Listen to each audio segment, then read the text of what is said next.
Ancient ruins reveal a climate collapse cover-up. The chamber wasn't supposed to exist. Sealed behind a wall of plaster, a palm-wide slit opened on old air and a line of hurried script, years without rain. Below it, a tally of grain cut short mid-stroke. Someone closed this room in a rush, then rebuilt the palace over it as if silence could fix the sky. The official story says this city declined peacefully, but this one room disagrees. We'll follow the trail, stone to ice to bone, across continents and centuries. If they buried a climate collapse to keep order, what are we not seeing now? To find out, rewind to the first clue.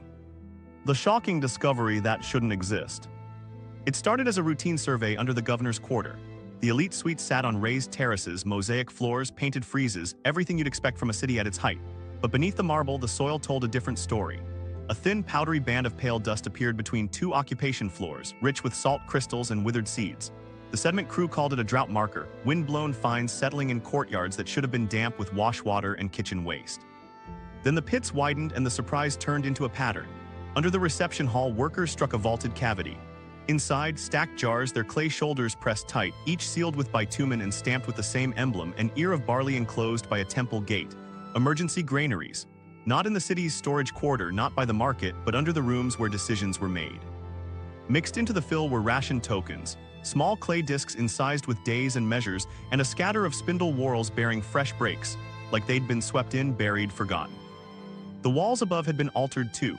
Masonry showed two distinct phases, original ashlar fitted with pride, then a retrofit of rougher stone cinched against it, arrow slits where there had been windows, a new curtain wall biting into gardens, fortifications added fast. The lead architect's mark stopped mid-sequence, a second hand took over with fewer notes, more shortcuts. It was a city tightening its belt, and it was doing it in a hurry. Dating tightened the noose. In charred beams from a collapsed stairwell, dendrochronologists found 3 years of narrow rings before the fire, tight growth that matched regional tree ring chronologies for a severe rainfall shortfall. In the floodplain outside the gate, a tephra shard, microscopic but diagnostic, linked to a distant eruption recorded in Greenland ice cores. Put together, the strata pinned the struggle to a known multi-year drought window. The timeline compressed, a decade of stress, a cluster of failures, a scramble to hold the center. People left their marks in their bodies. In a trench at the edge of the Noble Garden, bioarchaeologists uncovered a line of hurried burials, no grave goods, shallow pits. The teeth told the story first. Enamel hypoplasia, ridges from childhood malnutrition, common but dense in one generation. Long bones carried Harris lines, the signatures of adolescent stress. A fraction of remains showed cribra orbitalia, porous lesions linked to anemia. In 2 graves, women in their 30s had pelvic scarring consistent with repeated childbirth under malnourished conditions. Famine isn't a single moment. It's a wave that leaves rings in bone. There were tokens and there were hands. Sifting the fill, a student brushed clean a small tablet, crude compared to the city's usual neat records. It wasn't an account of tribute or a hymn to the patron god. It was a list, names on one side, tallies on the other. Beside several were short marks, 3 horizontal cuts repeated. Later, a scribe in the lab suggested a meaning, reduced ration status. When grain runs short, someone decides who gets less. Why does this matter? Because the official narrative, carved on standing stones in the plaza, celebrated a managed transition. It praised peace, prosperity, and orderly succession. It spoke of the city turning toward wisdom and opening new fields. No mention of dust, no mention of locks on grain or narrow rings in cedar beams. When chroniclers centuries later summarized the city's fall, they wrote about trade shifting, markets cooling, people drifting outward in search of better prospects. Slow, gentle, inevitable. That story cracks when you stand in a vaulted cavity full of emergency grain. And then there were the walls. One corridor, once lined with frescoes, had been plastered and replastered, 3 coats in one season, the lime barely cured between. Under the final coat, faint incisions showed through under raking light. The words were fragmentary, but one phrase repeated near the jambs and thresholds, counsels forbidding bad omens. It read less like an invocation, more like a rule: don't say it, don't repeat rumors of failed rains, don't tally the dead in public. Meanwhile, in the lower town, abandonment signatures were abrupt. Hearths were cold with ash stirred by feet. In one house, a jar was left with its lid askew, contents hardened into a chalky mass. A set of bronze needles lay arranged in a neat row, as if set down for a moment mid-work and never picked up again. A doorway beam had been unlatched and left leaning, not barred against looters. People meant to return, many didn't. At the gate, a cart had broken an axle. The wheel rim lay in 2 pieces, repaired with a rawhide lash that had snapped under load. Next to it, a child's gaming piece shaped like a lamb. That micro-story isn't evidence of policy, but it anchors the human pace. In the rush of leaving, someone stuffed heirlooms into a wall niche, 2 carved seals, a twisted silver ring, a folded sheet of hammered gold. They covered it with clay. Later floors sealed it for good. The city's scribal quarter, usually a steady stream of receipts, contracts, and letters, went irregular. Clay tablets thinned, then halted. The last set were formulaic hymns copied in the same hand, then a final batch of administrative notes that all used the same few verbs: deliver, restrict, appease. The word for debt appears more, paired with the term for grain. A temple economy had shifted into a ration economy, and the equity it promised turned into leverage. We sent samples to labs across the map. The pollen caught in the courtyard dust showed fewer wet-adapted species, more drought-tolerant shrubs. Charcoal fragments had the cellular structure of lowland bushes, not the upland timber the city prized. Fuel had shifted to scrub. Isotopes in goat teeth showed short-term weaning and seasonal mobility pushed earlier in the year, a sign herders were chasing forage farther and sooner than before. Faunal assemblages skewed toward juveniles, a hallmark of culling under stress. A visiting epigrapher pointed at an official stela praising the ruler for restoring order after the season of trouble. The lines that followed were curious. A list of festivals performed on schedule, gates kept open, caravans welcomed. It read like reassurance to merchants: keep the credit flowing, the gods approve. Meanwhile, below, the hidden granaries and the ration tokens told a harder line. What nobody knew at the time, because the story was curated, was how tight the window was. Cross-dated timbers from 3 neighboring towns, all with the same ring squeezes, matched our timeline. In the hinterland, a small shrine had been vandalized, eyes scratched out of a rain deity's statue, offerings of cracked pots placed upside down. That wasn't theater, it was protest. This was the moment everything changed for our interpretation. A plastered-over doorway gave way to that sealed chamber. On its inner face, a scribe's hand had scratched lines in wet lime, then someone closed the room and rebuilt walls across it. The words were plain, not myth, not hymn, just record. Later, we'll translate the whole thing. For now, it opened a loop we couldn't close on sight. Who decided to hide drought in a city that prided itself on order?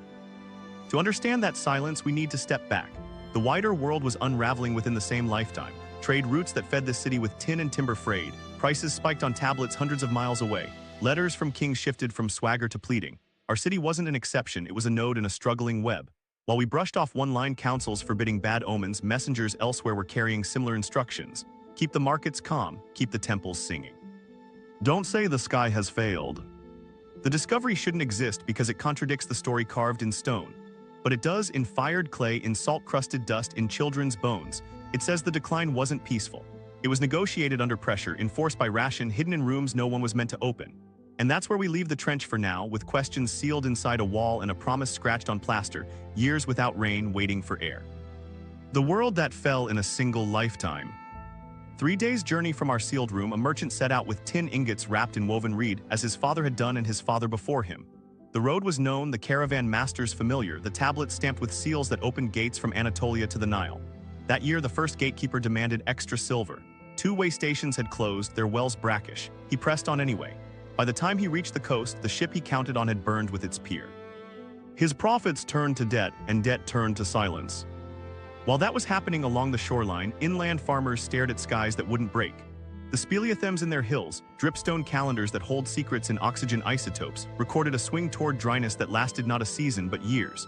Caves in the Levant, Anatolia, and the Aegean all told the same story. Rainfall collapsed in sync.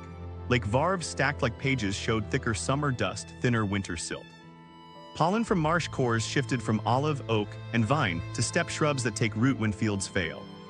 The map of power looked stable on tablets, but the countryside said otherwise. Granaries emptied, and when the wheat didn't come, goats filled the ledger.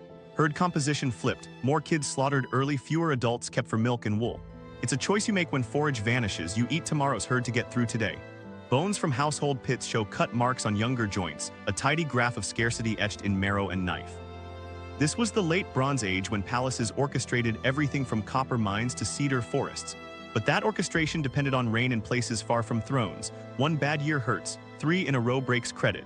Gatehouses started to see more armed men traveling without cargo and fewer letters announcing festivals. Fortifications that had been ceremonial turned practical.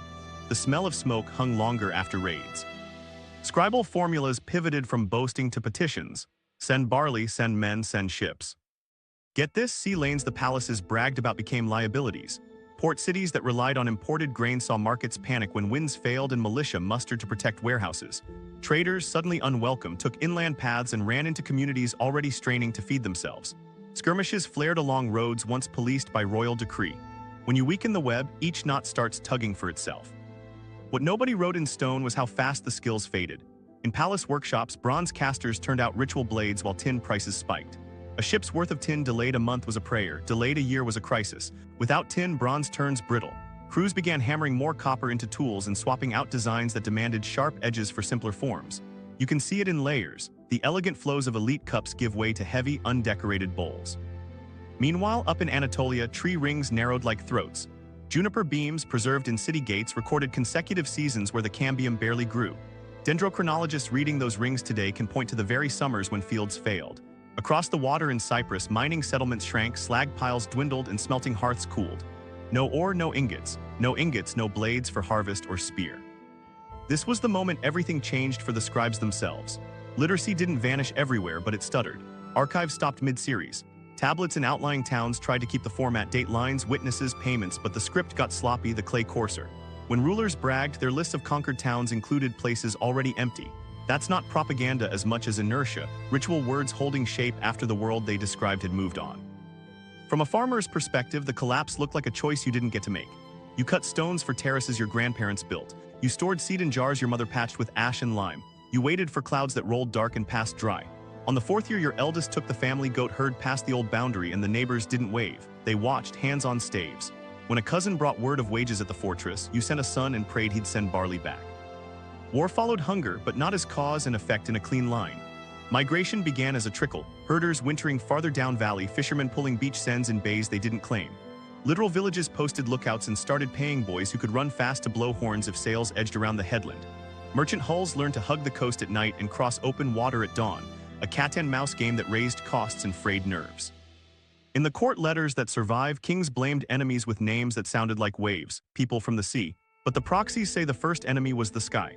When rain failed, harvests failed, and when harvests failed, tax receipts failed. States that skimmed a share of everything suddenly had nothing to skim. They squeezed anyway, debt peonage widened, free farmers slipped into temple labor. Inscriptions praised leaders who restored order by remitting debts or freeing bonded men, which hints at how deep the bind had become. Now remember, this is a single lifetime. An old mason could say, I set the cornerstone of the council hall when the olive grove still bloomed, and I watched my grandson lay a lower, rougher wall when the grove died back. He saw idols paraded for rain, and he saw the procession falter when a fight broke at the market over a sack of barley. He taught his apprentice the old measures and the new shortcuts. To understand the speed, look at river mouths. Sediment that should have been trapped in terraces flushed to deltas when terraces were abandoned.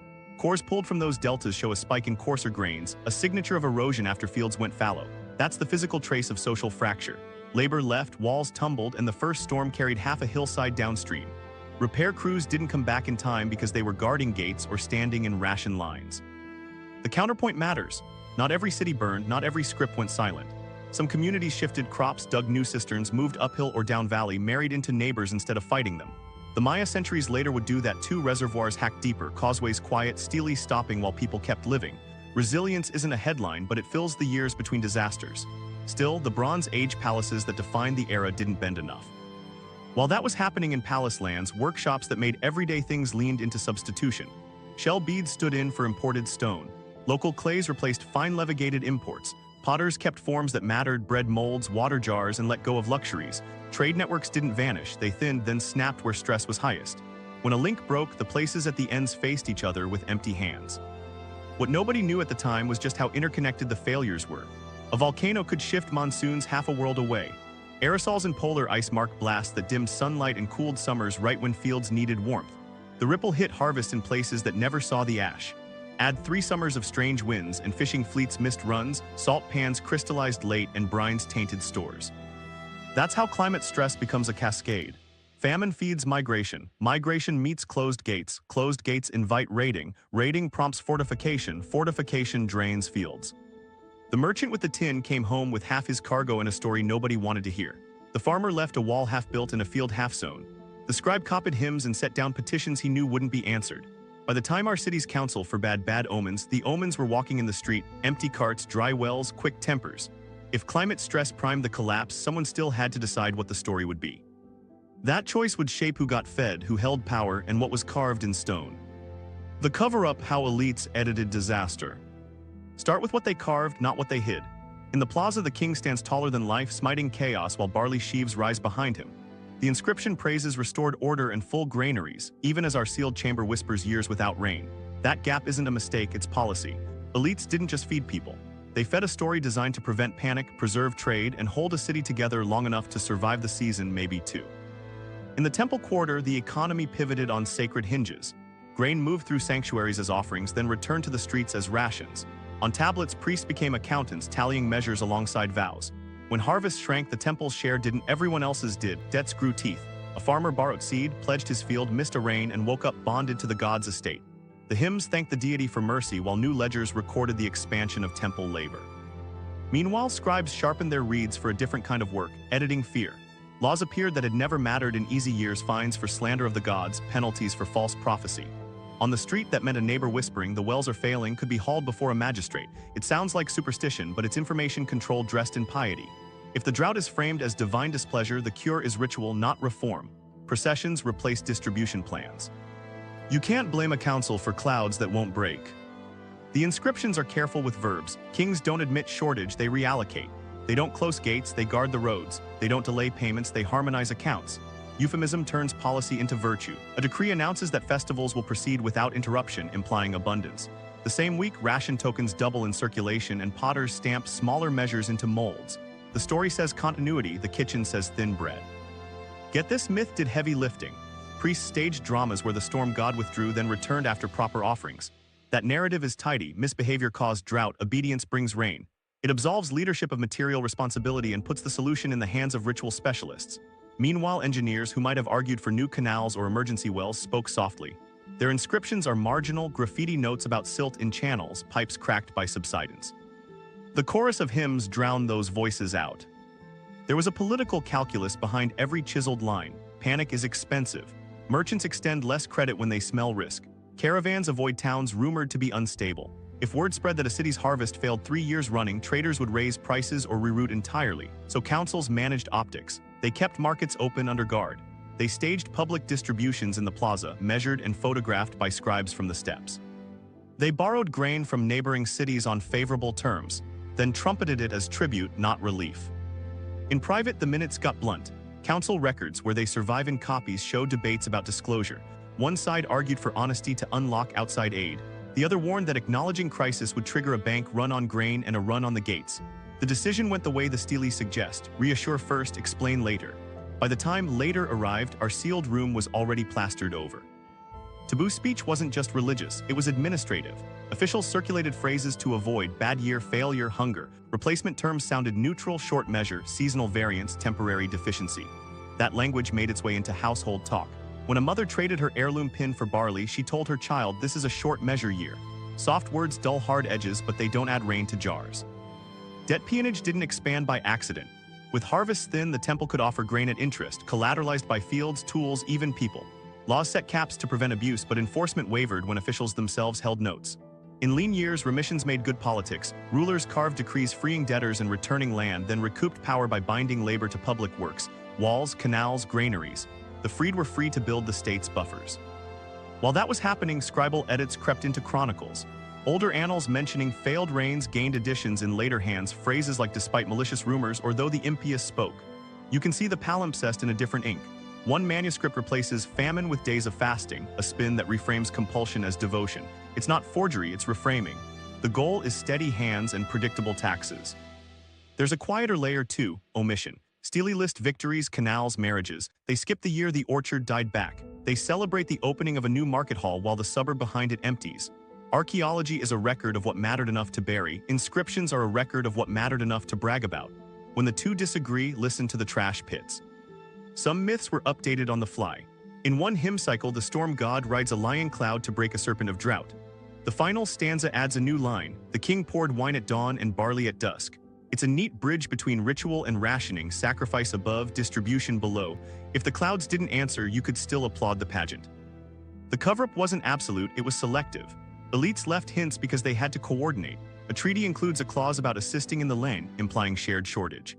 A temple inventory notes grain measured by breath, which sounds poetic until you realize breath is a time unit, a measure for how long it takes to exhale while pouring, a way to slow the flow and stretch supply. That line will matter when we read the sealed inscription in full. Panic suppression had costs beyond hungry nights. It narrowed options. Admitting drought might have invited experiments, new crops, altered planting times, shared storage.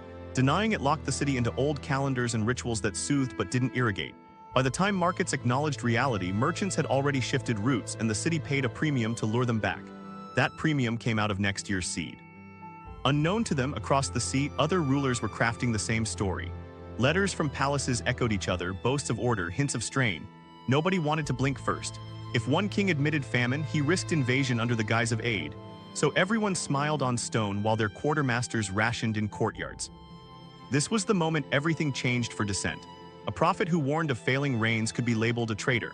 A well-keeper who posted a sign, low water, draw half, risked losing his post. Fear didn't just silence, it redirected energy into performance. More festivals, longer processions, brighter dyes on thinner cloth. The theater thickened as the pantry thinned. Meanwhile, merchant houses wrote their own scripts. They sent circulars promising deliveries as scheduled, while quietly insuring cargo at higher rates and demanding collateral in bullion. When a shipment failed, they blamed winds, not scarcity. Their ledgers, if we had them, would show a calculus of risk that fed on public denial. In the aftermath, the official memory hardened. School texts taught that the king's piety weathered the season of trouble. The word drought became rare, then ceremonial, a metaphor in poems, not a line in accounts. Centuries later, chroniclers copied the stele and missed the bones. Our sealed chamber survived because a wall went up too fast and a scribe wrote too plainly. He didn't copy the hymn, he recorded the weather. Compare that to parallel ruins we'll visit next, places where the story wasn't edited as cleanly. Some carved hunger on stone, others left reservoirs to silt with no inscription at all. When you set those records side by side, you see the pattern. Power edits disaster to preserve itself. The truth leaks anyway, in the dust between floors, in the narrow rings of a timber beam, in a line that says years without rain. And once you notice it here, you start noticing it everywhere. How the calm words come first and the hard numbers arrive later. Parallel ruins, same pattern. While that was happening in our sealed city, other worlds were rehearsing the same script with their own accents. In the Maya lowlands, limestone cities rose with reservoirs engineered like stone lungs. Then drought layers settled in the mud at the bottom of those tanks, fine, pale dust between years of normal silt. Stele that once marked kings' anniversaries stopped. The count of days, carved like heartbeat, faltered. Reservoir walls show repairs rushed and then abandoned. Channels are choked with last-ditch dredging. The plazas didn't empty at once. House mounds keep cooking fires late, then thin. The story isn't vanishing, it's dispersal under stress. Walk southwest across centuries to the Indus Valley. Streets with perfect right angles and drains that still smell faintly of salt. The sanitation that made these cities hum declines phase by phase. Brick-lined drains patched with rough stone, then covered with discs that don't fit. River channels shifted, monsoon patterns slackened, and the Gagarahakra's flow retreated. Markets didn't burn, they hollowed. Standardized weights scatter in late layers, replaced by improvisation. People didn't ignore the change, they followed it, moving towards smaller settlements, spreading craft skills across a broader map. A network thinned faster than anyone could rewrite the manuals. While engineers in the Indus were reusing bricks from civic halls to shore up wells, scribes along the Nile were writing hunger into literature. Old Kingdom Egypt leaned on the river's rhythm. When the flood failed, everything shuddered. Nilometers scratched lower marks and the court was forced to count. The admonitions of Ipu were copied later, speaking earlier, painted a world flipped. Nobles begging at doorways, granaries broken, the river blood dark with rot. It's likely a stylized lament, but it rings with a year the Nile came small, and the bureaucratic prose of grain registers turned into elegy. Up in the North Atlantic, Norse Greenland carved a hard life out of cold edges. For a few bright centuries, hay-filled barns and ships crossed winter-thin ice. Then cooling crept in. Pastures shortened, the soil wore out under hooves, and seals hauled out on floes farther from shore. Middens tell the stubbornness plainly. Cod bones rise in early levels, then decline just when Inuit neighbors thrived on marine mammals. Zoo archaeologists see it as a refusal to adapt diet and trade patterns. Churches stayed ornate while cows got thinner. The collapse wasn't just climate, it was culture holding too tight. Rapanui, far off in the Pacific, carries a myth people love to flatten. Statues staring inland, a parable of self-destruction. The ground says otherwise. Pollen records do show forest loss, but also gardens mulched with rock to trap moisture, chicken houses multiplying when fields failed, and Ahu platforms repurposed as resource hubs. Social adaptation, not sudden ruin. Resource stress pressed hard, but the people negotiated it with new rituals and redistributions. The oversimplified story misses the systems built to stretch scarcity. Now, parallel doesn't mean identical. The Maya had water managers who could think in centuries, droughts still outlasted their cycles, and politics cracked when reservoirs turned to mirrors. The Indus had no royal graves or war murals, less evidence of palace pressure, more of public works and shared standards that diffused quietly. When rain shifted north and east, they followed with their trade routes in pieces. Egypt's literate machine recorded its own panic. In years of low Nile, the scribes' neat hands wrote ugly numbers. And where Greenland's farms failed, Inuit technologies offered a map the settlers didn't take. Meanwhile, in each place, the language of authority tried to domesticate the storm. Maya stele end before the worst drought signatures, as if silence could preserve legitimacy. Indus seals, those tiny squares with beasts and script we still can't read, fade from major centers, suggesting the system that tied merchants to weights and measures loosened.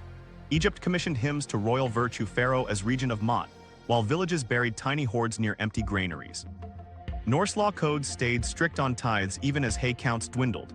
On Rapanui, the Birdman cult rose, reallocating prestige to those who could win seasonal food access. Listen to the bones. In the Maya late classic, isotope lines in enamel shift with wider mobility, mothers moving children between water sources, communities spreading risk across hills. At Harappa and Mohenjo-Daro, skeletal stress markers increase in some phases, then decrease as people disperse into countryside clusters. Along the Nile, cemetery diets lean harder on barley and dates when fish are scarce.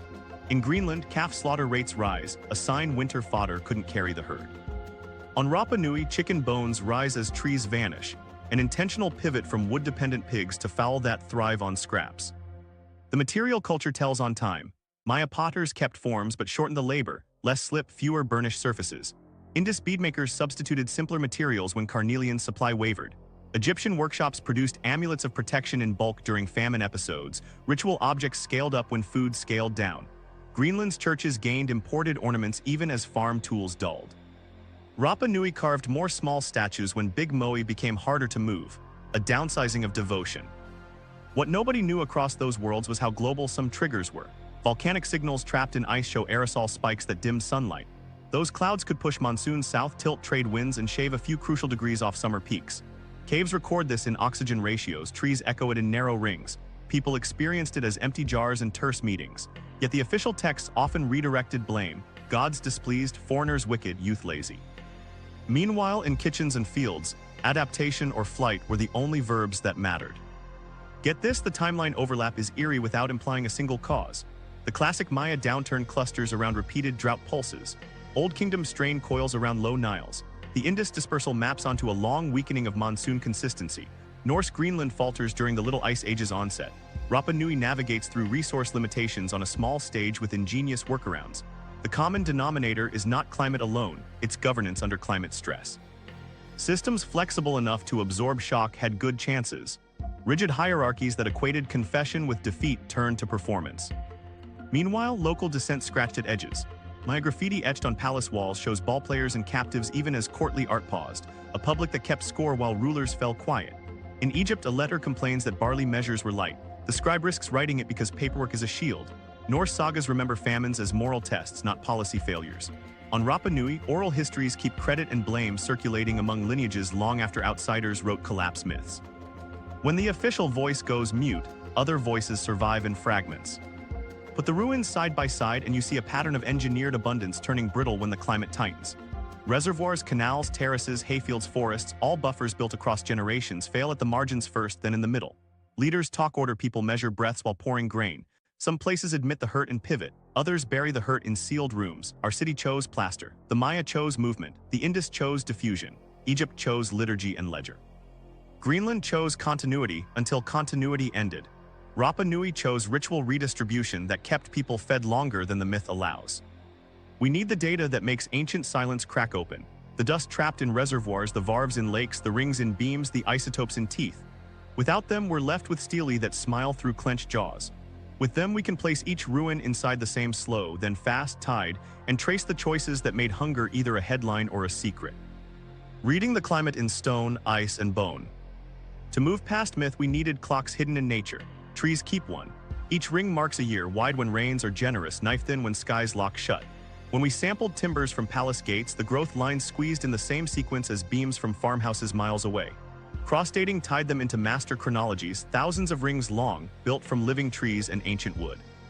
In several regions, those lines kinked together, a choir of trees whispering the same refrain. Consecutive summers of stress and then a brief relief that came too late. Meanwhile, underground, caves were writing their own ledgers.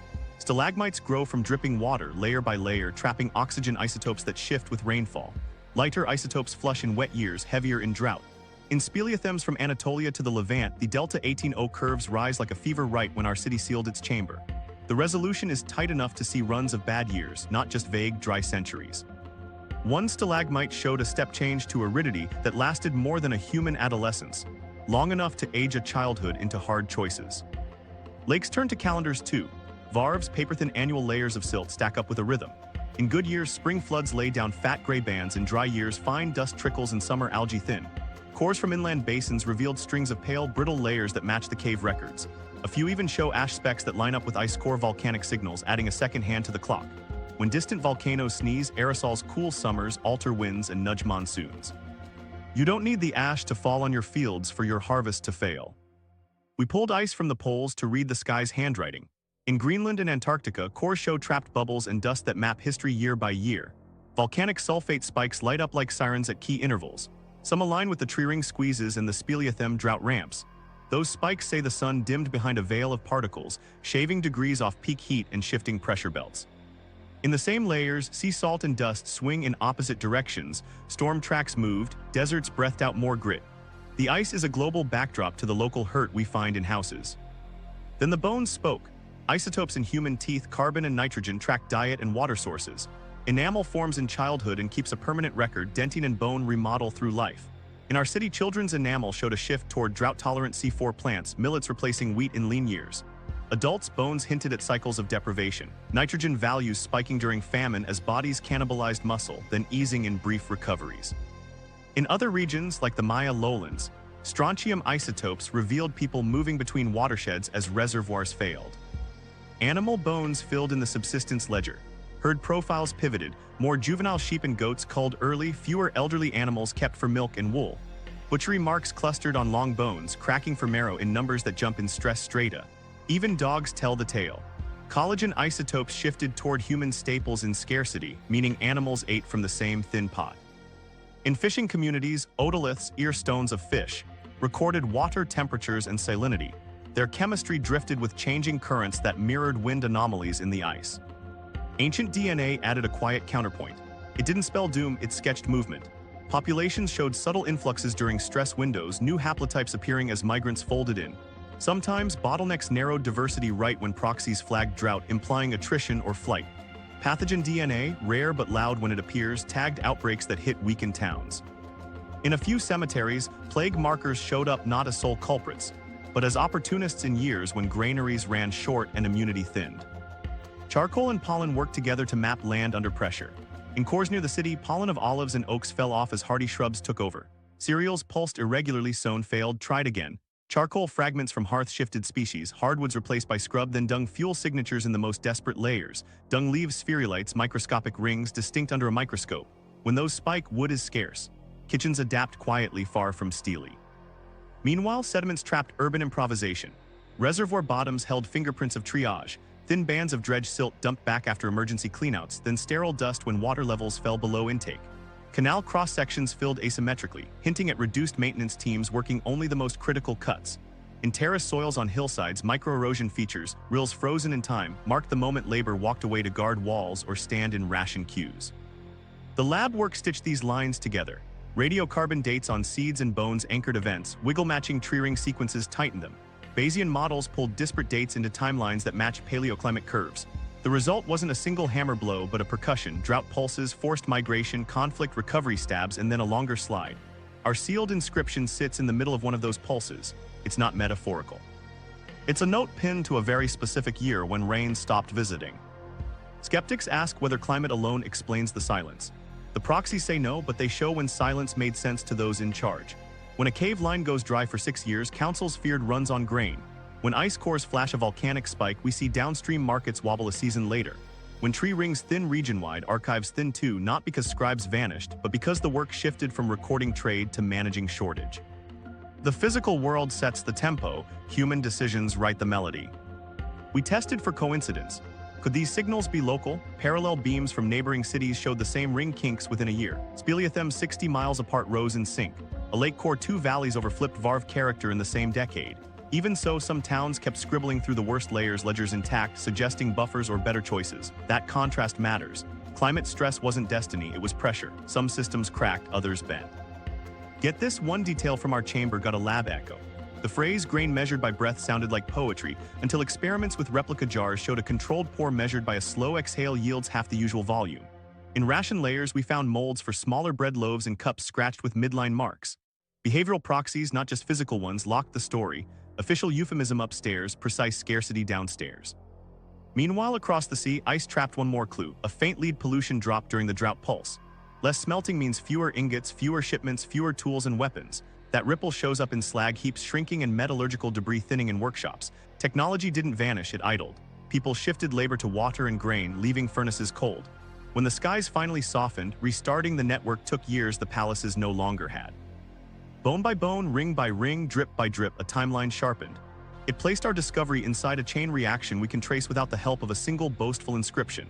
Which is why the sealed words hit like a confession. Years without rain isn't a metaphor when caves, lakes, trees, ice, and bodies all nod back. The data cracked the ancient silence, and now the chain can be laid out year against year, choice against choice. Timeline of a slow-motion catastrophe. To make sense of what our sealed chamber recorded, we need the chain reaction, year by year, choice by choice. Not a sudden fall, but a drumbeat that started faint and moved closer until it was all anyone could hear. The timeline doesn't begin with collapse. It begins with a shrug in the sky, a few mist storms, and prices that start whispering before people do. In the precursor decade, the harvests wobble. Scribes note short measure in spring deliveries, then adjusted allotments in autumn. The price of barley ticks up on tablets 2 valleys away, 1 part silver buys a smaller basket. Households begin quiet substitutions, millet in bread, straw mixed into thatch a year early. Animals feel it first. Herds graze farther, shepherds return thinner.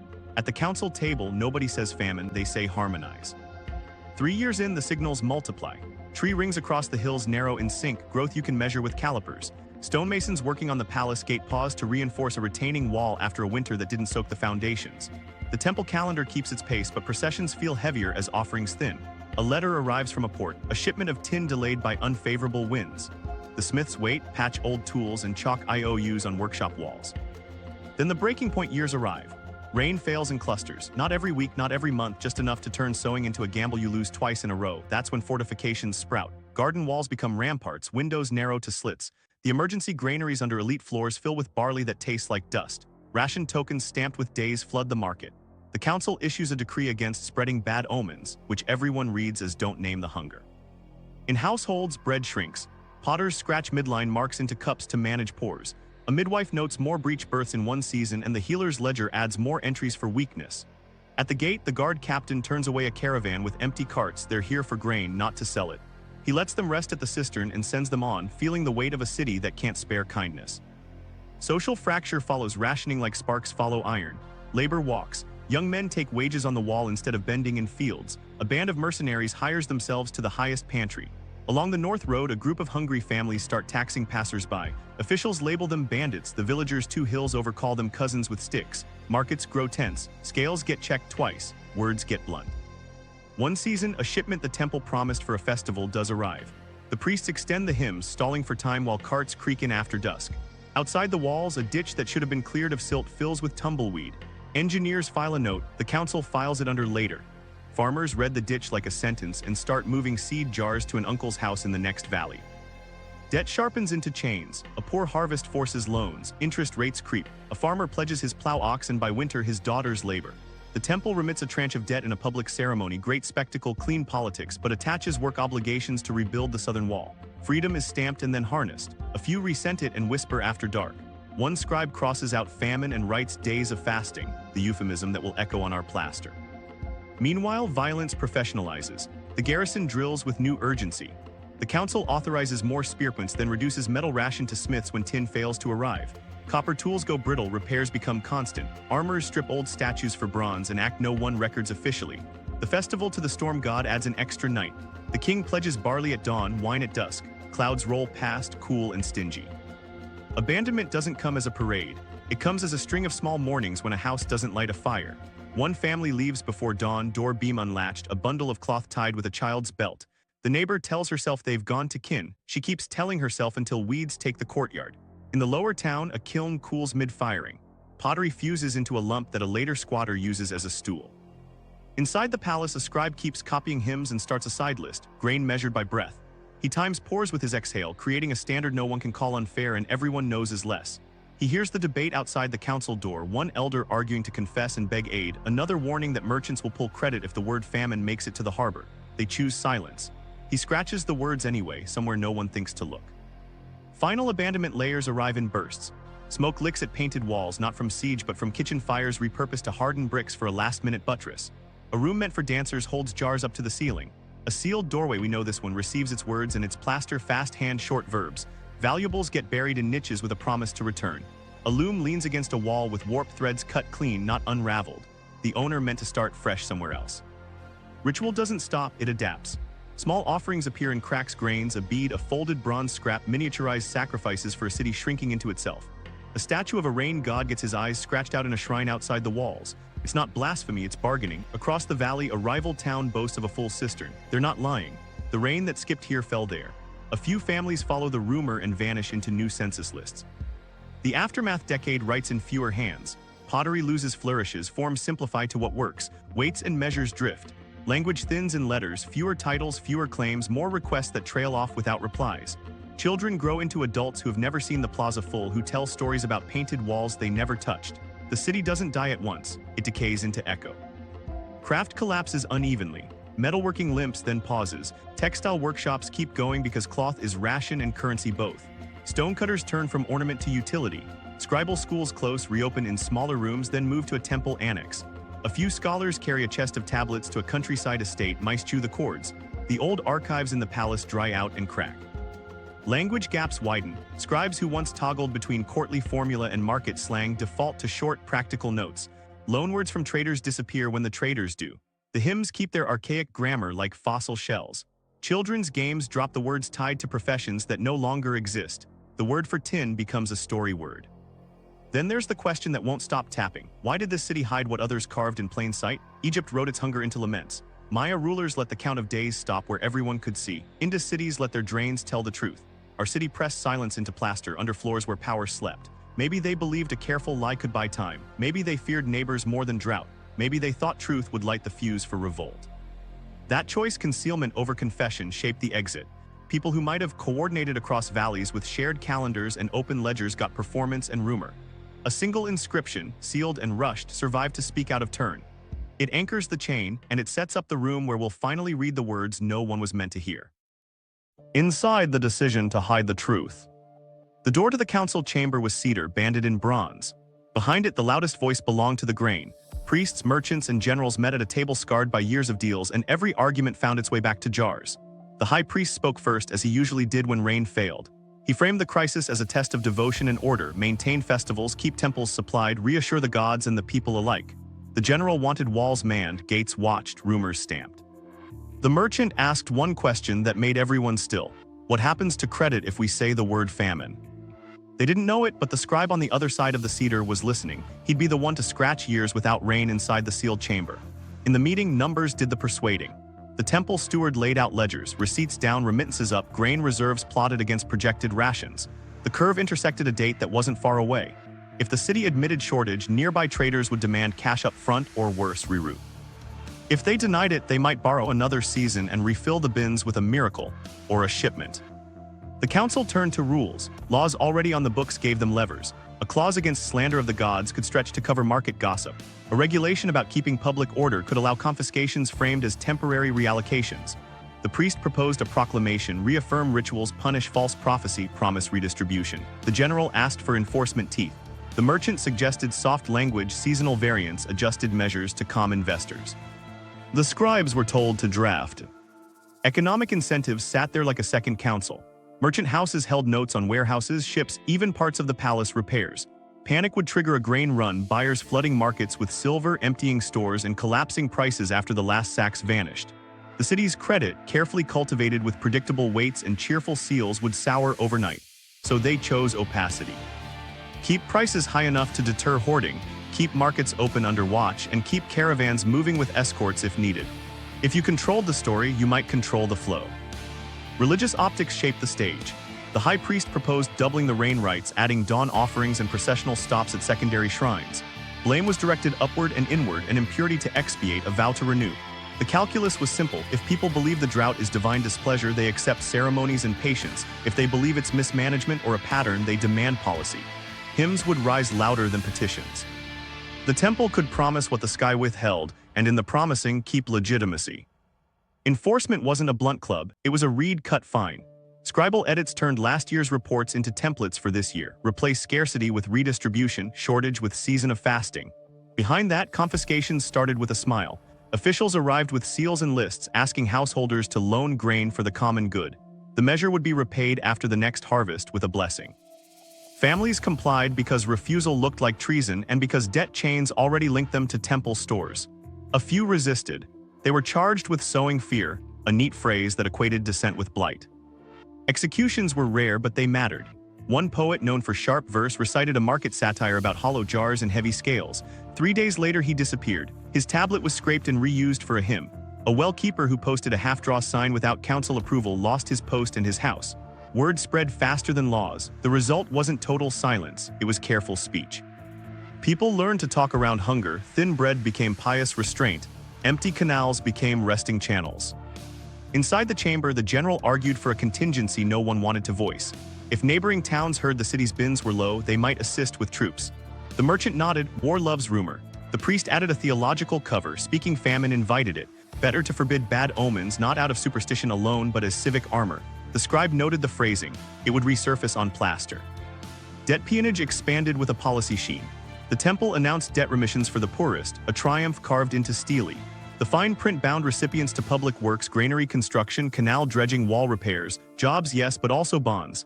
Merchants offered advance grain to artisans in exchange for next year's output at fixed rates. When output fell, obligations didn't. The council looked at the numbers and congratulated itself. Labor secured, unrest tamped, prestige maintained. Meanwhile, whisper networks got inventive. Women at wells timed pours by breath before the council decreed it. Bakers cut loaves thinner but stamped them with blessed symbols to avoid accusations of cheating. Midwives kept their own calendars of weak births and lean months. A metalsmith started hiding spare copper under his hearth, bartering in secret to avoid voluntary requisitions. The chamber didn't see these adaptations, but it felt their shadow in the steady drip of petitions. The scribes filed most under deferred. One voice in the council argued for partial truth. A junior merchant not yet tied to the biggest houses suggested a public ledger of grain published weekly.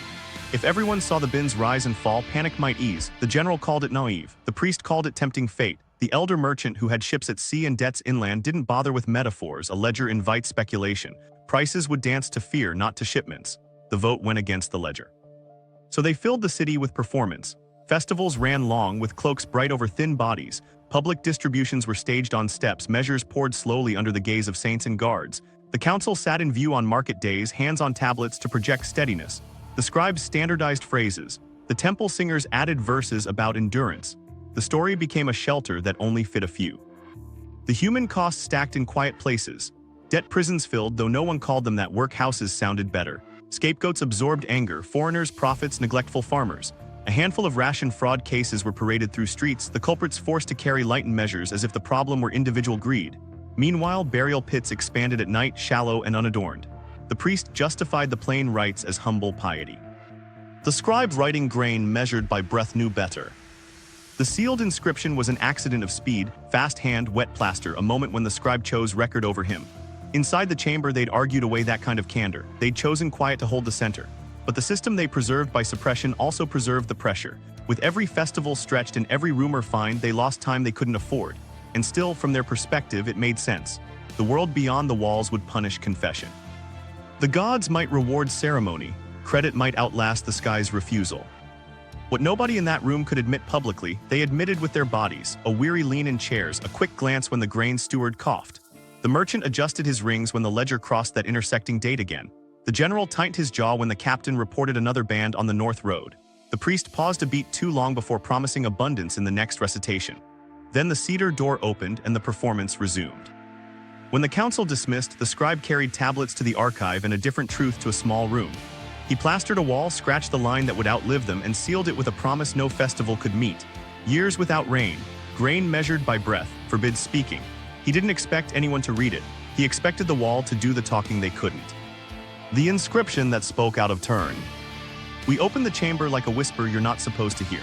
The plaster flaked, the air turned stale sweet, and there it was, a scratched line in a rushed hand that didn't waste ink or ceremony. Years without rain. Below it, another phrase that felt like an instruction and a concession at once, grain measured by breath. Then a verb that snagged every translator, an uncommon form for forbid speaking, not your standard legal wording, more like an order spit between teeth.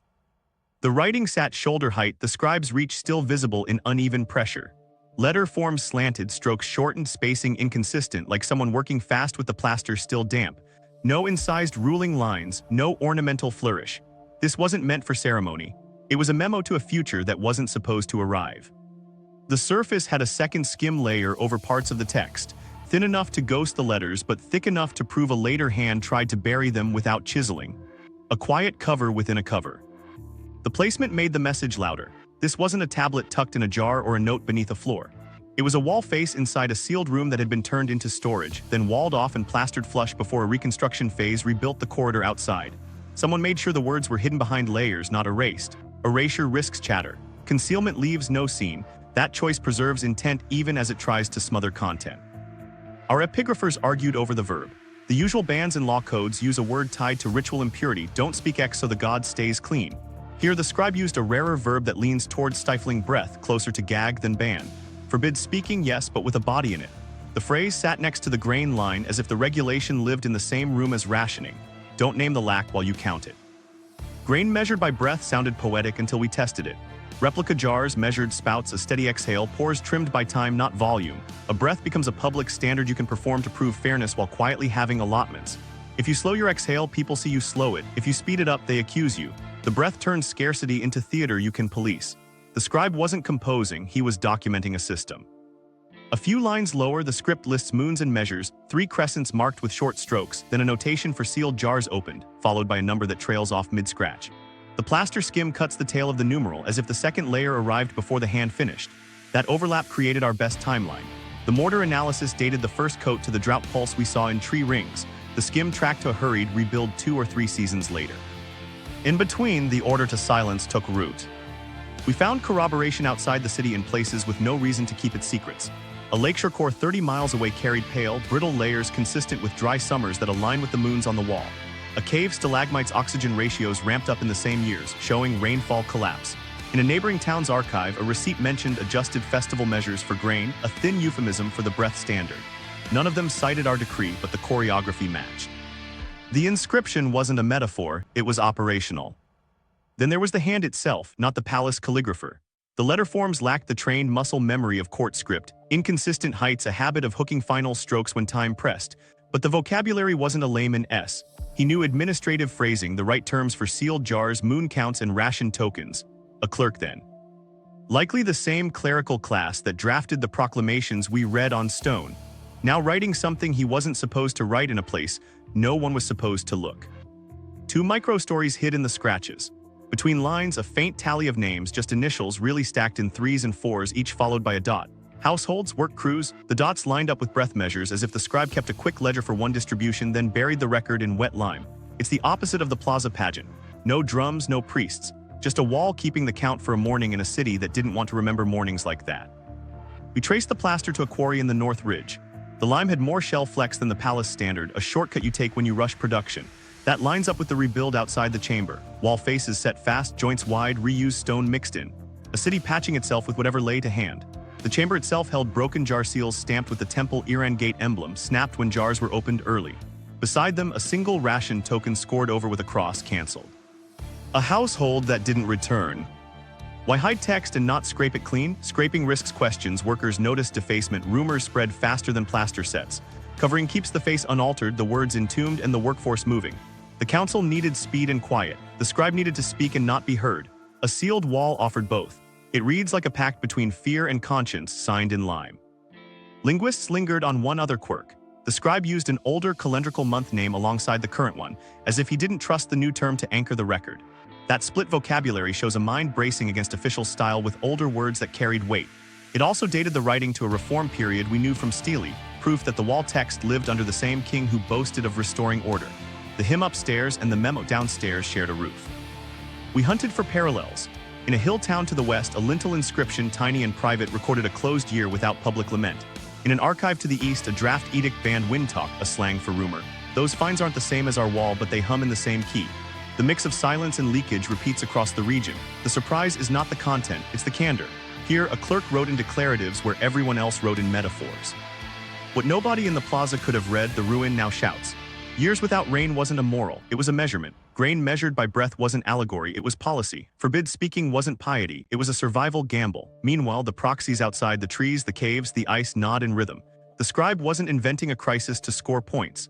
He was pinning a date to a scarcity we can see in dust. The psychology is explicit. Control the words and you can delay the panic until the empty jars do the talking. Here's where the echo gets uncomfortable. That verb for gagging speech shows up today wearing modern clothes, guidelines, embargoes, talking points. We have transparent data the scribe would have killed for, but the temptation to stage scarcity as continuity still tugs at the edges. We'll go there soon. Before we do, stand with the wall a second longer. A clerk risked a line in wet lime because his city's chosen story left no room for truth. He gave us a crack to listen through. The lesson's already vibrating on our side. If you want action, give people the stakes and the clock, not just the slogan. Modern parallels without the myths. Stand in front of that wall and then look at ours. The verb changed clothes, not meaning. Information control today isn't carved in stone, it's drafted in briefings, softened with euphemisms and rehearsed for cameras. The impulse is familiar: keep markets calm, keep voters steady, avoid self-fulfilling panic. We don't ban bad omens. We call them uncertainties, outliers, temporary anomalies. The goal is similar: buy time, hold the center, keep credit moving. The risk is the same too. You lose the lead time truth can buy. Meanwhile, the climate's proxies no longer hide in caves. Their dashboards, satellites, gauges on rivers that slip to record lows. Megadrought isn't a metaphor in the American West. It's a tree-ring sequence that rivals medieval lows while reservoirs step down like emptying bathtubs. On other continents, monsoon rhythms stutter. Glacier-fed rivers surge then shrink. Heat domes cook crops before harvest. We don't need a scribe to tell us the sky locked shut. We can watch it in real time and still argue about what to call it. Infrastructure carries the stress like bones. Hydro plants whisper when inflows drop. Barges sit when rivers fall below draft. Cooling water grows too warm for thermal plants. Grain belts once buffered by irrigation find aquifers tired and shallow. Insurance, our modern ration token, starts retreating first from fire lines, then from floodplains, then from coastlines where storms keep punching. Premiums go up. Coverage caps slip down. In boardrooms, the word used is exposure. On streets, it's risk you can't live with. Supply chains, our palaces, sea lanes, prove brittle. One fertilizer plant offline raises prices in a dozen countries. A grain corridor pauses and bread doubles across borders. Ports jam, containers stack, ships idle where they can't be seen. We built for efficiency, not slack, and efficiency hates whether that won't align. A heat wave closes runways.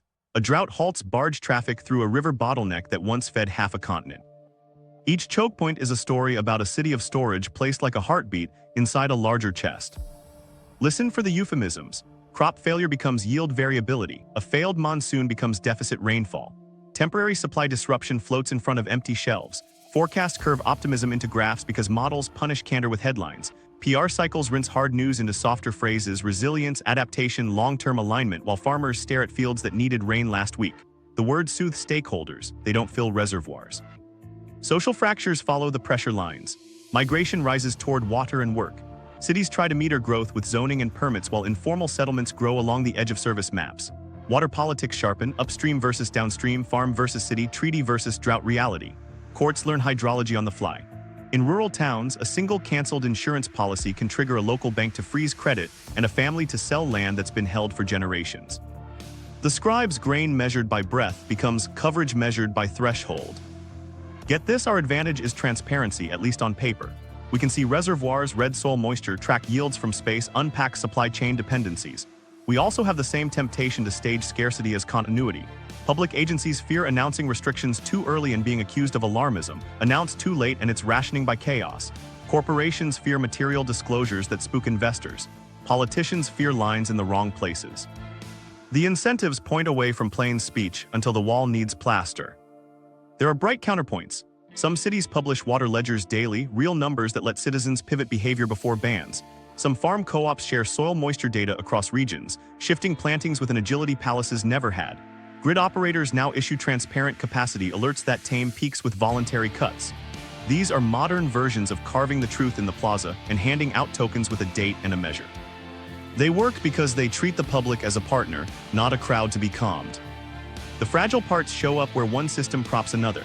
A drought cuts hydropower, raises fossil generation, bumps emissions, feeds heat that deepens drought and repeats. A fertilizer shock pushes farmers toward short-term fixes that can salt soils. Grain embargoes meant to protect domestic markets ripple hunger across borders. The feedbacks are the new sea peoples, forces we name to avoid naming our own interdependence. We don't need invaders when a river's draft turns a continent into islands. Insurance retreat is a quiet decree. It doesn't come with trumpets. A letter arrives, premiums triple, deductibles jump. Coverage excludes the hazard you fear. A family sells not because water rose yesterday, but because a spreadsheet says risk can't be priced. This is rationing by finance. It doesn't fine you for slander of the gods. It asks you to move because the gods of capital lost faith in your roofline. The data keeps honesty available. Agencies release raw inflow numbers, not just talking points. Researchers post code and methods. Journalists compare ledgers to speeches. It's harder to hide a drought when satellites watch aquifers sink. Still, even with transparency, the story can be edited. Cherry-picked baselines make yesterday look normal. Averages swallow extremes. We choose metaphors that buy calm and sell urgency short. Years without rain becomes multi-year deficit, a phrase that fits in a slide and slips past nerves. Meanwhile, adaptation either personalizes or paralyses. Households swap lawns for prickly gardens. Farmers test new rotations, cover crops, drought-tolerant varieties, micro-irrigation. Cities push leak detection, tiered pricing, recycled water, desal where it pencils. Ports add dredging to meet lower flows, railroads eye routes to cover river slack. These moves are ration tokens that say we chose to see a pattern early. They only scale if leaders spend political capital on the unglamorous: pipes, pumps, storage, shade, soil. We've also got modern ration theaters. Public appeals to conserve anchor on applause lines, shorter showers, turn off taps while brushing. It helps, but only if paired with structural shifts. Fix the distribution loss, change industrial draws, price scarcity honestly, and protect the most exposed from that price. Otherwise, it's festival-length processions over thin loaves. People notice. Trust drains like a reservoir. Migration pressure tests borders and bureaucracy. If a river basin loses harvests in a row, people move. Walls don't stop thirst, they redirect it. Receiving towns can crack or flex. The difference is policy and posture. Publish ledgers, own hard truths, share burdens plainly, and a city keeps its center. Hide deficits behind slogans, and rumor writes your ration rules for you. Supply chains need slack the way granaries needed barley in quiet years. Just-in-time wants a perfectly behaved climate. We don't have that. Buffer stockpiles look expensive until they're the only thing between a harvest shock and a hunger line. Redundant routes look wasteful until a low river strands barges. The breath measure for grain becomes safety stock measured in weeks. The impulse to call buffers inefficiency is a luxury for wet years. So do we listen? The sealed wall begged us to. Today, the proxies speak in real time. We can decide if candor is our first tool or our last resort. We can forbid speaking through euphemism and PR cycles, or we can carve the ledger in the plaza and let the city move before the sky finishes a sentence. The ruins lesson isn't that collapse is inevitable. It's that silence is a policy with a cost you pay later at a higher price. And the fastest way to earn trust, the viral kind that moves crowds in hours, is to show the ledger before the rumor writes it for you. The people in the ruins. The mason arrived before dawn with a coil of rope and a bad feeling. He'd spent the week cutting new stones smaller than he liked because the quarry was sending whatever the carts could carry. The order was simple: seal the inner chamber, smooth the face, leave no seam. He'd done temple steps and a governor's cornice with pride. This was different. The priest's aide handed him a wax tablet, no inscription, just the outline of a doorway to erase. He mixed lime too quickly, grit in his palms, breath counting out the time between layers. When the scribe leaned in and scratched the wet surface, the mason looked away and worked the trowel harder. Across the lower town, a mother held 2 bronze bracelets that had belonged to her grandmother. The market smelled of dust and singed wool. She'd already traded a lacquered comb last week for millet. Today she needed barley for a festival loaf and medicine for a fever that clung to her youngest. The merchant examined the bracelets as if they were a story, weighed them against a cup that poured slower than it used to, and nodded. Later in the lane, she pressed a thinner bread into a child's hands and told a joke she didn't believe. The bracelets felt lighter gone than they ever had on her wrists. In the workshops, Adaptation wore calluses. Potters ground more sand into clay so jars fired faster even if they cracked sooner. Bakers retooled molds to shallow ovals that looked generous on a tray. Metalworkers quenched copper blades more often, knowing they'd bend but needing them bright for the market. A weaver learned to splice short, coarse threads left over from bigger orders into rough cloth that still bought oil. It wasn't innovation so much as stubborn grace, keeping usefulness close when beauty wandered off. The well circle became a newsroom. Women compared measures by eye and ear, counted exhales under their breath to pin fairness, and swapped roots to less watched spigots. A girl returned with a jar that sloshed too cheerfully. Her aunt showed her how to tilt and pace the pour to hit the new standard without inviting a steward's reprimand. A soft currency formed: gossip, kindness, small lies to help neighbors pass inspection without shame. The city above their heads still announced order. They stitched survival between draws. Leaving didn't look like exile at first. It looked like caution. Families sent a cousin ahead to an uncle in the next valley with a basket of tools and a promise to follow if the harvest failed again. Door beams leaned unlatched, signaling intention to return. Pets circled courtyards and slept near thresholds, waiting. Neighbors hung a string of dried gourds across an open doorway, half charm, half bookmark. Paths out of the city wore smooth notches as people shouldered loads in the gray hour and stepped softly past sleepers. Some stayed and made the emptiness bearable. Later, squatters moved into grand rooms and laid hearthstones on mosaic floors. They chalked charms in corners that once held cedar chests. Ritual offerings reappeared on cracked tiles, 3 grains, a smear of oil, a whisper that named no god too loudly. The palatial echo became shelter. A boy learning to whittle found an old painted frieze under soot and traced it until a caretaker scolded him for wasting daylight. Microstories kept getting stuck to the trowels and brushes. A set of tablets tucked in a niche listed debts in neat lines. Beneath them, someone had scratched a single word with a nail, enough. In a courtyard, a child's footprint hardened in spilled plaster and faced the wrong way toward the door instead of the garden. Under a stair, a wine jar shattered and mended with rivets held 3 pebbles and a bone charm. None of these decided policy. All of them decided how it felt. A ration steward learned to speak gently without lying. He measured by breath while watching faces, slowed slightly when he saw fingers thin sped through a bully's bowl. He risked a reprimand when the priest's nephew showed up late and loud. The steward's exhale shortened, the ladle tilted true. On the walk home, he planned sentences to explain fairness to his children if the guards ever asked him to pour for soldiers first. In a lane that sloped toward the north gate, an old man who'd shaped the first course of the council hall sat on a stool and told a story about rain that surprised him in the year of the big marriage. He gestured with hands that still remembered plumb lines. His grandson returned from the wall at dusk, shoulders tight, and didn't stay to hear the end. The old man lowered his hands and started the story again for a neighbor who needed the sound of continuity more than the facts. The mother who traded bracelets came back a week later with a tiny silver ring she'd found in a crack while sweeping.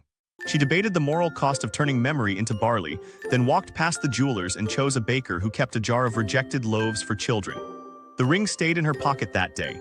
She learned the rhythm of the breath measure well enough to know when to lean on it and when to save face.